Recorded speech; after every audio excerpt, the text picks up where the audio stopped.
Our reading will be from the First Thessalonians chapter 2, verses 13 to 20.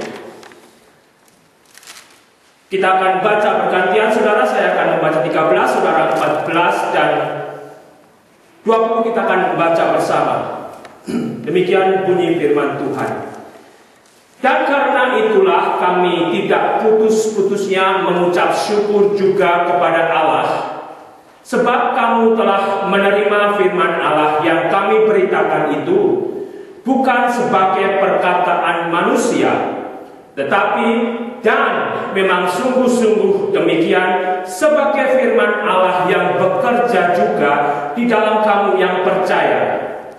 Sebab kamu saudara-saudara telah menjadi penurut jemaat-jemaat Allah di Yudea, jemaat-jemaat di dalam Kristus Yesus, karena kamu juga telah menderita dari teman-teman sebangsamu segala sesuatu yang mereka berita dari orang-orang. Bahkan orang-orang Yahudi itu telah membunuh Tuhan Yesus dan para nabi dan telah menganiaya kami. Apa yang berkenan kepada Allah tidak mereka pedulikan, dan semua manusia mereka musuhi. Karena mereka mau menghalang-halangi kami memberitakan firman kepada bangsa-bangsa lain untuk keselamatan mereka. Demikianlah mereka harus terus-menerus menambah dosa mereka sampai genap jumlahnya. Dan sekarang murka telah menimpa mereka sepenuh-penuhnya. Tetapi kami, saudara-saudara, yang seketika terpisah dari kamu, jauh di mata tetapi tidak jauh di hati, sungguh-sungguh dengan rindu yang besar telah berusaha untuk datang menjenguk kamu. Sebab kami telah berniat untuk datang kepada kamu. Aku, Paulus, malahan lebih dari sekali, tetapi iblis telah mencegah kami. Sebab siapakah pengharapan kami, atau sukacita kami, atau mahkota kemegahan kami di hadapan Yesus, Tuhan kita, pada waktu kedatangannya, kalau bukan kamu? Sungguh kamulah kemuliaan kami dan sukacita kami. Berbahagialah saya dan saudara yang boleh membaca, yang saat ini juga boleh meminta pertolongan Roh Kudus untuk hidup di dalam berkat firman Tuhan. Ada judul yang diberikan, sukacita atas jemaat. Saudara, di sini kalau saya dan saudara sudah memasuki di bagian ayat yang ke-13 dari pasal yang kedua. Sebelumnya minggu lalu saya dan saudara sudah membaca juga dari pasal yang kedua ayat 12. Di mana di situ Rasul Paulus kepada jemaat di Tesalonika dalam tulisannya dia menuliskan, meminta dengan sangat supaya kamu hidup sesuai dengan kehendak Allah yang memanggil kamu ke dalam kerajaan kemuliaannya. So we have Tom in between us. Welcome, long time no see. So this is a great evening when the Lord Himself teach me from His Word through Paul to his letter to the Thessalonians. Paul encouraged the Thessalonians, reminding them as a believer they are chosen by God, and if I and you here came as a believer in Jesus Christ, that is just, blessing. Nothing else that I can and you can do to become believer except by the grace of God.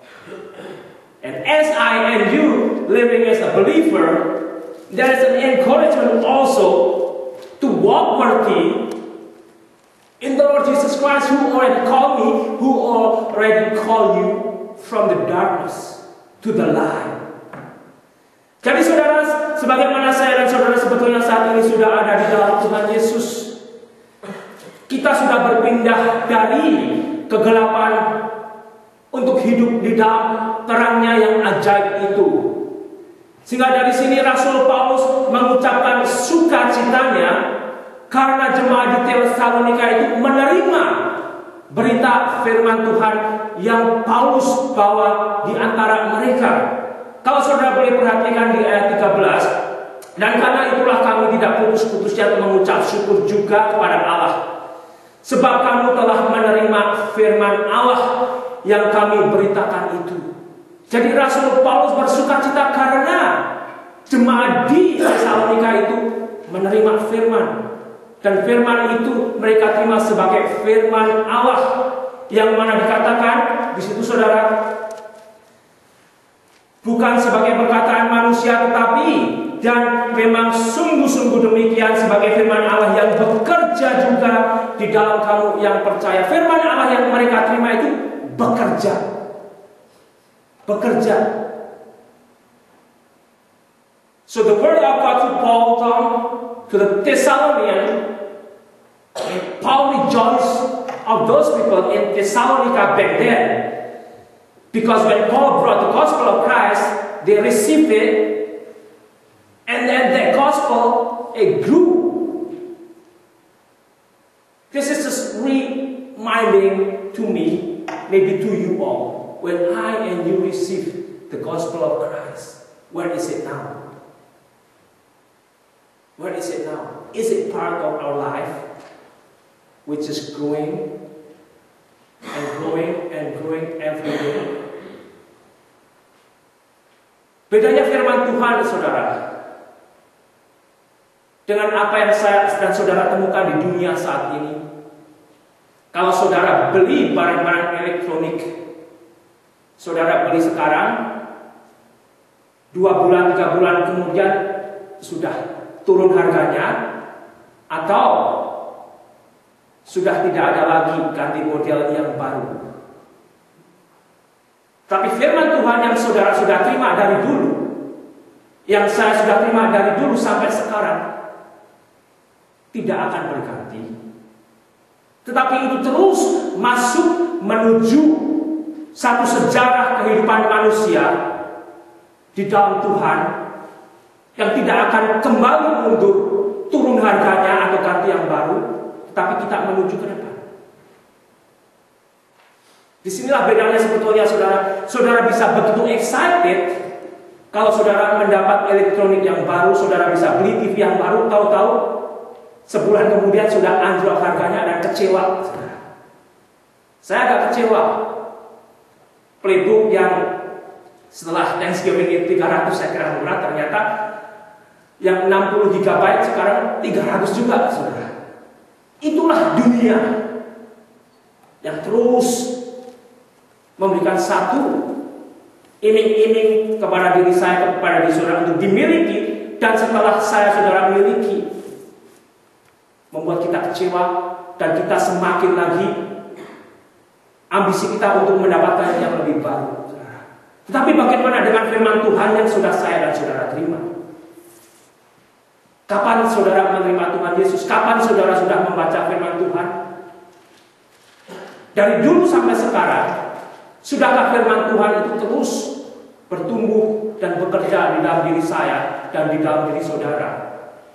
Atau hanya kalau minggu saja kita memperhatikan firman Tuhan? Mungkin disinilah saudara satu kegagalan gereja, satu kegagalan orang tua Kristen, satu kegagalan pribadi Kristen. Bahkan baru-baru ini juga dikeluarkan ada satu buku dengan judul It's Already Gone. Di situ mengisahkan anak-anak yang waktu masih kecil sampai remaja itu rajin dan aktif di gereja, begitu mereka sudah high school dan college sudah tidak ada lagi di tengah-tengah kehidupan di dalam Tuhan. Di situ dikatakan sebetulnya kegagalan ada di dalam gereja dan kekristenan saat ini, mungkin orang tua juga. Bahkan seorang profesor dari Yale University, saya nggak tahu, saya sendiri tidak akan bisa ke Yale University. Saya tidak tahu kalau saudara, kemampuan saudara bisa masuk Yale University.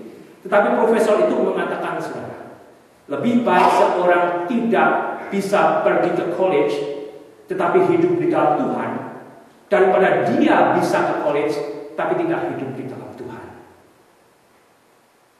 Artinya saudara